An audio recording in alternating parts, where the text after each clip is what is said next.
Alors, comment on peut améliorer la rétention d'eau dans son sol? Donc ça, c'est quand même un sujet important pour nous. Ah ben, j'ai déjà un peu évoqué ça, c'est augmenter son taux d'humus dans le sol. Donc,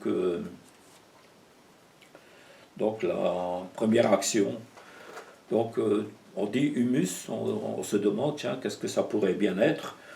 Donc on pense directement à compost, donc faire des tas de compost, voilà, améliorer son sol, apporter des matières qui contiennent de l'humus. Donc on pense par exemple au terreau qui contient beaucoup d'humus. Mais si on fait ça, bon, c'est un peu, bon, apporter du terreau à de la terre, ça l'améliore, mais ça ne l'enrichit pas. Donc, ou très peu.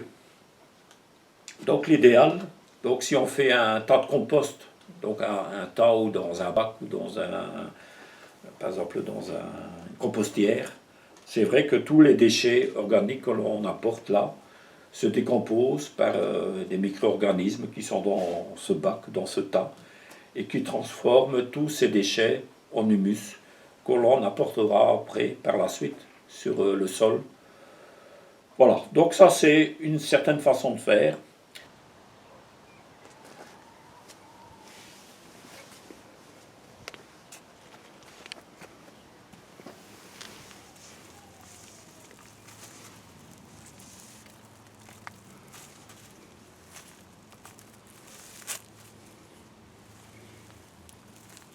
Mais c'est quand même beaucoup plus intelligent de faire ce compostage directement sur le sol. Pourquoi? Parce que en plus, on apporte des matières organiques aux micro-organismes du sol qui, eux, vont s'en nourrir, donc vont le décomposer sur place. Au plus de nourriture qu'il y a, au plus que ces micro-organismes vont se développer et vont manger. Donc tout ce qu'on apportera au sol, ben, tout ça, ça sera transformé directement sur place en humus. Donc ça, c'est quand même une façon plus intelligente de faire, c'est vraiment augmenter cette population de micro-organismes du sol qui vont augmenter ce taux. Il n'y a pas que les micro-organismes. Quand on gratte un petit peu sous une couche qu'on a mis, on trouve plein de vers de terre aussi. Voilà, ben, tout ça, ça fait partie des micro-organismes, si on peut dire. C'est la vie du sol. Voilà, et eux aussi viennent chercher ce qui les intéresse. Donc, en fait, il n'y a pas de miracle. Hein. Donc tout ce qui est vivant cherche à se nourrir. Donc nous aussi, on fait pareil. Et au plus qu'il y a de nourriture, au plus qu'on se développe. Donc, on se reproduit. Et on se reproduit, voilà. Donc, voilà. Donc c'est aussi... donc, il faut augmenter son taux d'humus. Donc manger moins pour faire moins de bébés. Ouais, mais alors on diminue. Donc notre population diminue et voilà, après notre espèce risque de s'éteindre. Hein. Bah ouais, bah ouais. Alors, le taux d'humus dans un sol, c'est... Donc on estime que dans un sol classique, donc de culture, ça varie entre 2 et 3%. Donc dans les terres qui sont cultivées avec des engrais chimiques, eh ben, ce taux diminue de plus en plus. Donc on a de moins en moins de taux d'humus dans le sol. Donc ça devient un peu grave. Et c'est aussi à cause de cela que lorsqu'il y a des fortes chutes d'eau, ben voilà, que forte pluie, que, voilà, que la terre n'absorbe plus non plus, que cet humus n'est plus là comme une éponge. Donc l'humus c'est comme une éponge. Donc elle prend l'eau et ensuite elle redonne l'eau. Ici, par exemple, quand ils ont fait une analyse, ils étaient tellement étonnés voilà. que le taux d'humus était si élevé. Voilà, chez Gilbert ici. Ils sont revenus pour faire le test. Et... Voilà. Et je crois qu'ils étaient à 10 ou 12%. Ouais. Donc ils n'en croyaient pas leurs yeux parce qu'ils se disent, ben, allez, dans le jardin ici de Gilbert, comment ça se fait qu'on avait un fort taux d'humus? Ben, c'est tellement que on recycle tous les végétaux du jardin, tout retombé, donc les feuilles des arbres, tout, même le bois, tout, on laisse tout traîner et tout se recycle. Donc, et c'est ça qu'on arrive à un taux exceptionnel. Donc même encore plus que dans une forêt, parce que vraiment, on cultive des choses et puis on vient encore rajouter. Donc, ouais, donc on arrivait à 10-12%. Alors il faut aussi savoir que naturellement, le taux d'humus diminue aussi chaque année. Donc on estime que sur ces 2 ou 3% de présence dans le sol, de ces 2 à 3%, il y a environ 2% de ça qui disparaît, qui se minéralise, donc naturellement, et ça au profit des plantes. Donc ça veut dire aussi que là, il faut entretenir ce taux d'humus. Donc il faut apporter des éléments qui vont faire en sorte que ce taux d'humus va au moins se stabiliser, au plus augmenter. Donc au plus qu'on a de taux d'humus, au plus qu'on retient l'eau et au plus qu'on a des nutriments pour les plantes.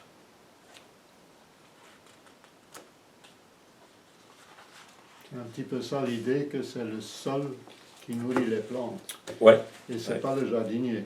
Voilà, tout à fait. Parce qu'avant, on pensait qu'en mettant des engrais chimiques, c'est vrai qu'on nourrissait les plantes, mais quand même au détriment de la nature. Donc en fait, les engrais, donc c'est pour augmenter encore la production. Donc les engrais organiques sont quelque part aussi, c'est un apport supplémentaire par rapport à l'enrichissement naturel du sol. Donc au plus qu'on vient rajouter des matières organiques, au plus le sol va s'enrichir. Donc il faudra de moins en moins d'engrais. À condition, bien sûr, que tout retourne au sol. Donc logiquement, ce que l'on mange devrait retourner aussi au jardin. Et ça, nos anciens faisaient ça, donc ils vidaient leur fosse à purin sur le jardin. Et c'était quelque part, ça faisait partie du cycle naturel de la vie. Maintenant, les toilettes sèches, c'est peut-être plus moderne, mais ouais, voilà. Ça revient à ça. Hein. Les toilettes sèches contribuent aussi à... Ouais, donc, c'est vrai. Donc ça, au moins, on a ça qui retourne au jardin. Ouais.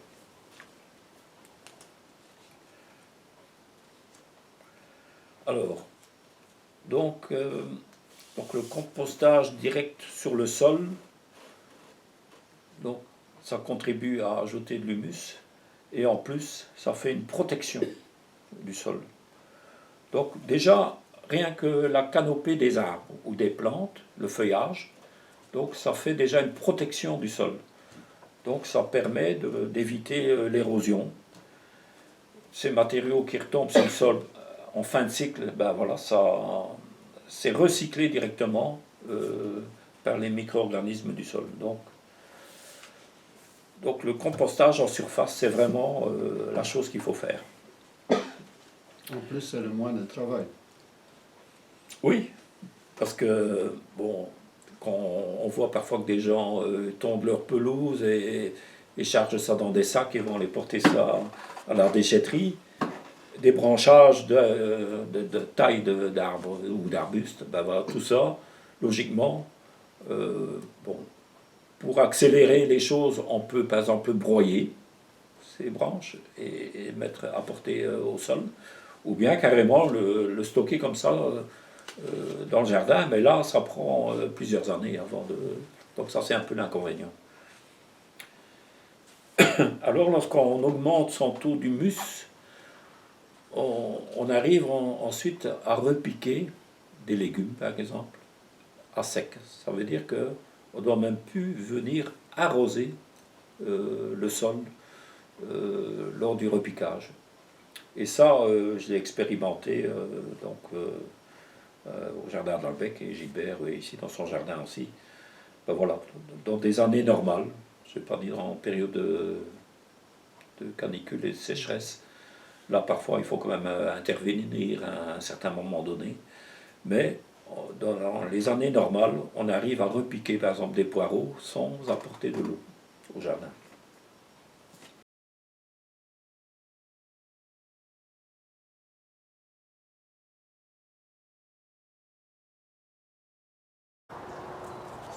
Voilà, nous sommes le 29 juin au jardin d'Albec. Bonjour Fabrice. Bonjour. Alors, on repique les premiers poireaux. Oui. Donc, ce sont des poireaux d'Elbeuf, donc de toute saison. Donc ici, on a choisi de repiquer entre les céleris, donc où il y avait un paillis entre deux. Alors Fabrice vient de écarter un peu ce paillis à l'aide d'un butoir. Voilà, on a déjà mis une première rangée de poireaux. Et bien sûr, on remet, avec précaution, on remet le paillis entre deux pour bien garder l'humidité dans le sol. Donc, repiquage sans eau. Donc, ici aussi, on compte sur l'humidité qui est présente dans le sol et qui est suffisant pour le repiquage de poireaux. Donc, cette humidité est bien gardée sous le paillis et profitera pour la reprise sans problème des poireaux. On fait ça déjà depuis des dizaines d'années et voilà, on n'a jamais de souci de reprise de poireaux. Ça souffre un peu au départ, mais ensuite donc ça oblige le poireau aussi à étendre davantage ses racines et à chercher l'humidité dans son environnement. Donc pas uniquement là où on arroserait, mais bien chercher l'humidité le plus loin possible. Et par la suite, ça souffre beaucoup moins de sécheresse, puisque les racines sont beaucoup plus étendues dans le sol, et voilà. Donc ici, ce sont des céleris raves, des céleris à jet, des céleris à côte dorées, des céleris à côte verte. Donc là aussi, ça a poussé ici sans arrosage.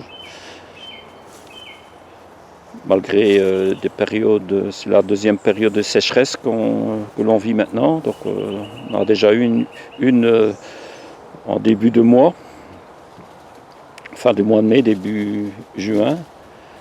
Et ici, fin juin, il y a encore bien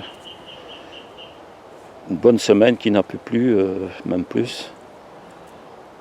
Et on peut voir que cette humidité est encore toujours présente sous la couche, sous le paillis. Donc plus de corvée d'arrosage non plus.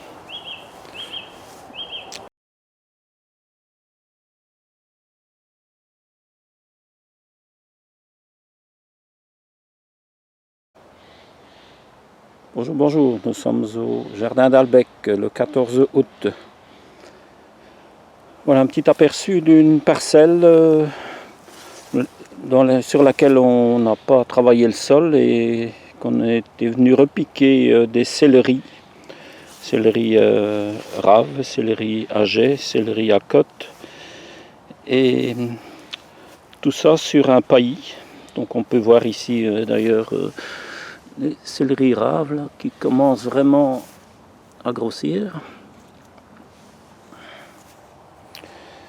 Et aussi des poireaux qui ont été plantés sans eau. Donc au mois de juillet, je pense. Donc en pleine sécheresse. Et qui, malgré tout, avec le paillis, ont pris racine.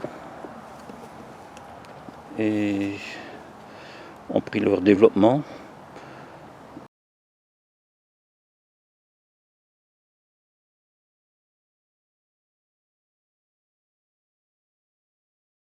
Deuxième chose qu'on peut faire, c'est réduire l'évaporation de l'eau du sol. Alors, je l'ai dit tout à l'heure, le sol peut être comparé à une éponge. Donc, il y a tous ces petits canaux qui sont entre les constituants du sol, entre les matières organiques qui sont en voie de décomposition. Ben, tout ça, ça crée des canaux. Donc à un moment donné, donc, on peut appeler ça un réseau capillaire. Donc il y a les vers de terre, les racines, tout ça, bon, ça crée des petits canaux. Donc lorsqu'il pleut, eh ben, l'eau emprunte ces petits canaux et descend plus facilement dans le sol et je veux dire plus profondément. Et il y a une grande partie qui n'est pas plus partie en ruissellement. Donc ces petits canaux, c'est de haut en bas, latéralement, c'est un peu dans tous les sens. Donc ça permet la percolation, donc du bas, du haut vers le bas. Mais ces petits canaux fonctionnent aussi dans l'autre sens. Quand, par exemple, il n'y a plus assez d'eau en surface, ben, ce réseau capillaire permet à l'eau de remonter vers ces mêmes canaux.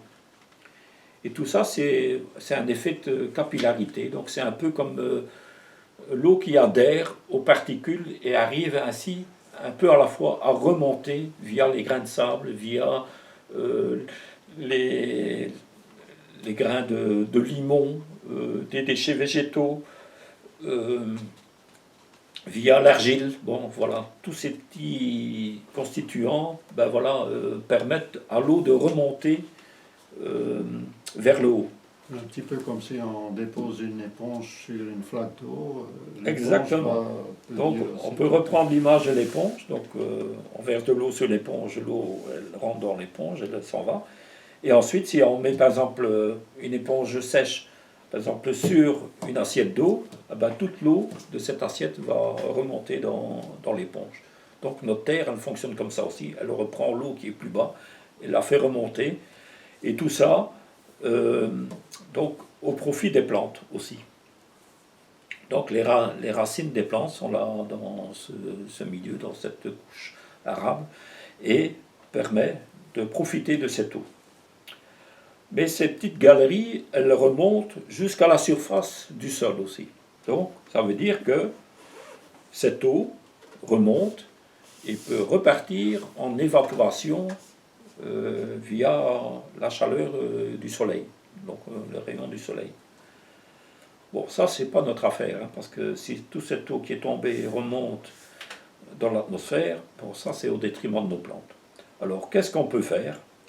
Eh ben, c'est casser ce réseau capillaire, mais pas en profondeur, mais juste à ras du sol. Donc, juste pour empêcher que ces canaux communiquent avec l'atmosphère du sol. Donc, en passant une rasette ou une binette, voilà, on casse ce réseau capillaire, donc juste à 1 ou 2 cm de la surface du sol, et l'eau remonte, continue à remonter par capillarité dans le réseau capillaire, et profite alors aux racines des plantes, au lieu de s'évaporer dans l'atmosphère.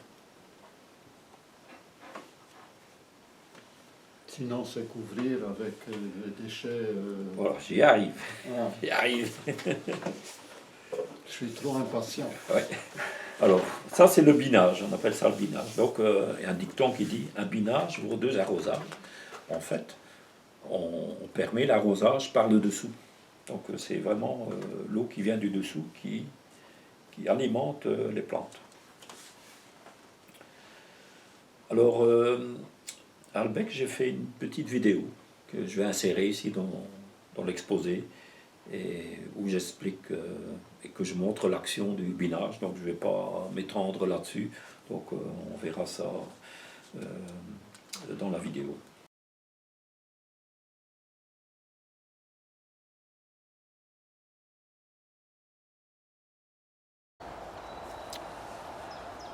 Voilà, nous sommes le 28 mai, donc au jardin d'Albec, et donc ici on a eu une période de pluie assez intense, des pluies orageuses, donc plus ou moins 2 semaines comme ça, des pluies assez intenses et comment je veux dire, il y a un peu une battance qui se fait au niveau du sol.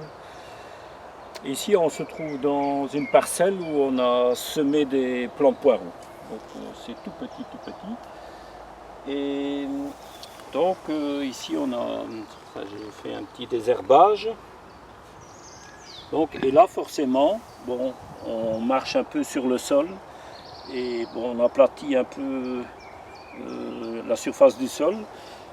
Et alors, on se rend compte que, voilà, que quand on piétine comme ça le sol, ben, à la longue, si on ne fait rien, toute l'humidité qui est tombée ici pendant ces 2 semaines sera repompée par le soleil. Et pourquoi? Parce qu'il y a des petits réseaux capillaires dans le sol qui amènent l'eau qui est légèrement en dessous et ramènent cette eau à la surface. Donc au fur et à mesure que le soleil agit, je vais dire, l'eau s'évapore et ces petits canaux ramènent toujours l'eau de profondeur vers le haut. Alors le but ici, c'est justement donc essayer de garder cette eau le plus longtemps possible dans le sol. Parce que ici, on a déjà eu 3 étés, enfin en tout cas 2 caniculaires et 3 à sécheresse. Et donc en agissant maintenant, donc fin mai, juin, on arrive à limiter cette évaporation. Alors je crois que tout le monde a déjà entendu parler d'un binage vaut-deux arrosage. Et c'est ce que je suis occupé de faire ici. Donc en fait, donc on peut appeler ça une rasette, une binette, voilà, avec un tranchant. Donc c'est simplement venir casser la croûte supérieure du sol. Donc on n'est pas obligé d'aller en profondeur, mais simplement venir casser ce réseau capillaire qui amène l'eau vers la surface. Donc le but c'est de garder cette eau à disposition pour les racines des plantes, mais pas de le laisser s'évaporer par le soleil et retourner dans l'atmosphère. Donc en faisant ça, donc ce n'est même pas en profondeur, c'est simplement voilà, casser cette croûte et alors émietter la terre qui en résulte de ce travail. Voilà. Donc casser le plus finement possible. Alors qu'est-ce qui va se passer? Donc lorsque le soleil va venir rayonner sur cette surface qu'on vient de travailler, on aura l'impression que tout ça, ça va sécher. En effet, il n'y aura que la surface, donc il n'y aura que quelques centimètres, 1 ou 2 centimètres qui vont sécher, mais le reste en dessous va rester humide. Alors on aura l'impression que, voilà, que la terre sèche, mais en fait, c'est rien qu'en surface. Si on ne fait rien, qu'est-ce qui se passe? Cette terre-là va rester foncée tant que l'eau remonte du sous-sol.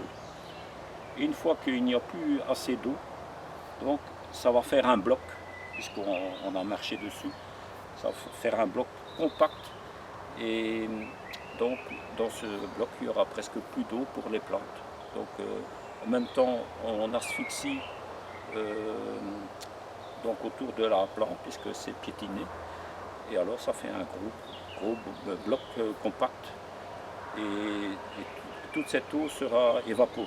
Tandis qu'ici, on fait vraiment... Donc ce travail doit être fait assez vite. Donc évidemment, lorsqu'il a plu, il ne faut pas travailler immédiatement. Donc ici, il y a déjà 2 jours qu'il n'a plus plu. Et alors, au fur et à mesure que notre terre s'améliore, donc il s'enrichit et la terre s'enrichit en humus, on arrive à travailler plus vite ce sol.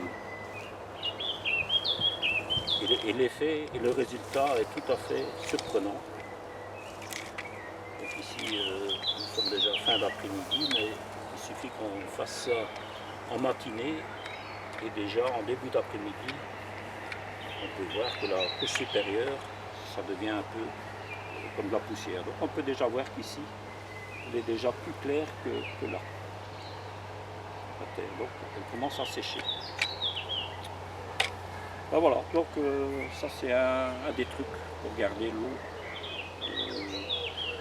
tomber au sol et de la garder là le plus longtemps possible dans le sol.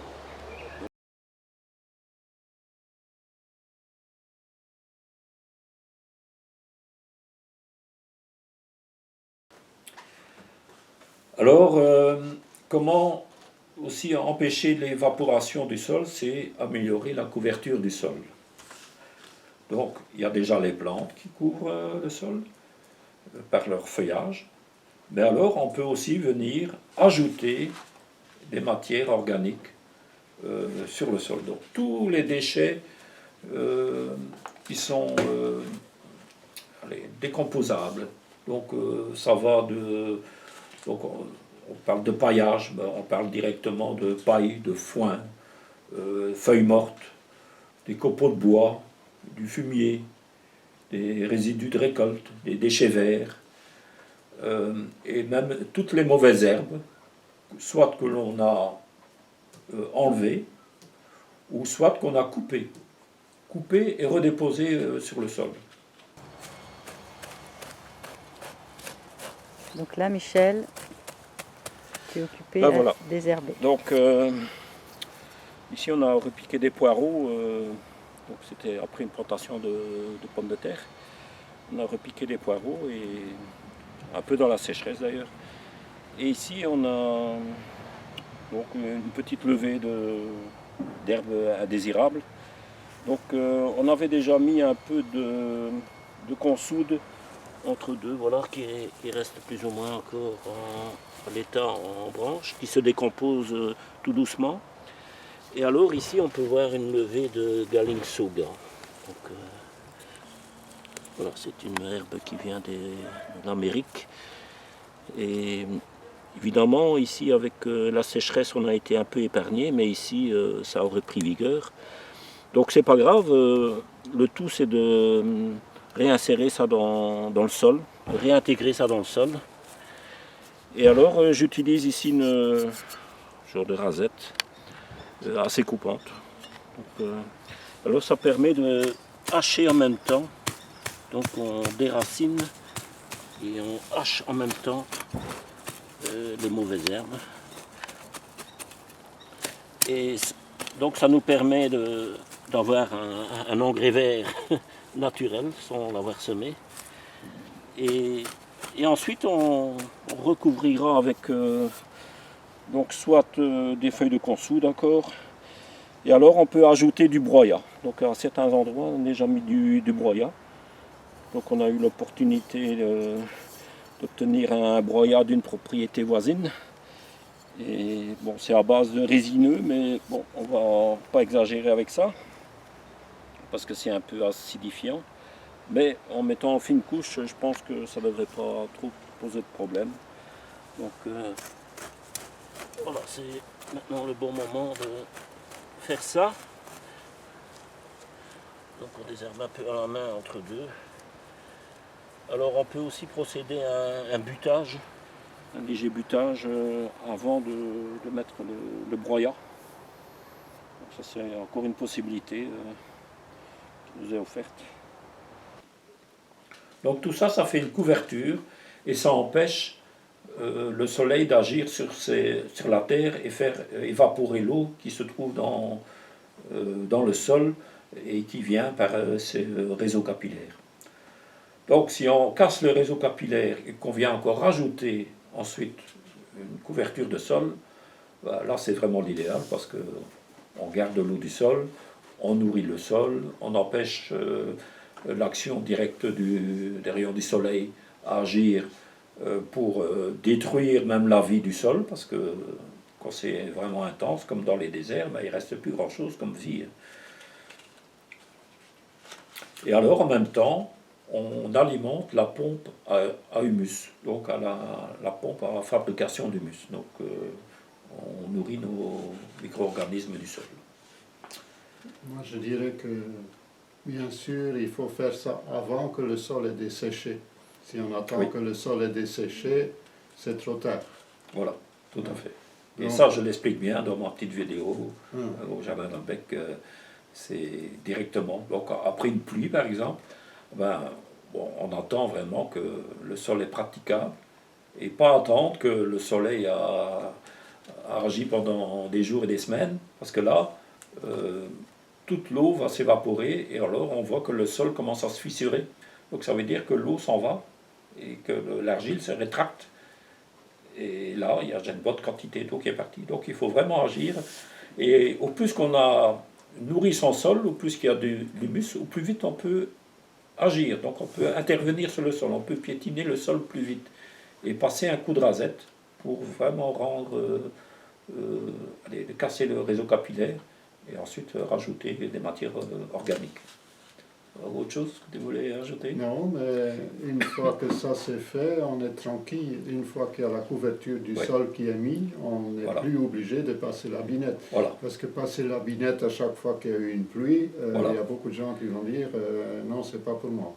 Oui, et ça c'est une conséquence justement d'un sol non couvert. Ouais. Donc à chaque fois qu'il y a une grosse pluie, voilà, c'est à nouveau compacté, donc le réseau capillaire est à nouveau connecté et l'évaporation redémarre, hein, donc ça repart. Donc pour éviter de chaque fois devoir repasser la binette, ben voilà, en mettant une couverture, ça fait office d'écran. Donc on met un écran entre le sol et l'atmosphère.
Il n'y a qu'une seule chose qui est parfois négative, c'est quand le sol est quand même, après une très longue période, plus ou moins sèche. Et par chance, il pleut quand même un petit peu, c'est la couverture du sol qui prend l'eau et l'eau ne pénètre plus dans le sol. Ça, c'est l'inconvénient. Et si on s'y est mis à temps pour éviter que le sol se dessèche, c'est moins grave, je dirais. Alors, lorsqu'on met une grosse couche, bon, c'est vrai que ça fait beaucoup de matière organique de la nourriture donc pour les micro-organismes, mais on empêche l'eau de mieux pénétrer dans le sol.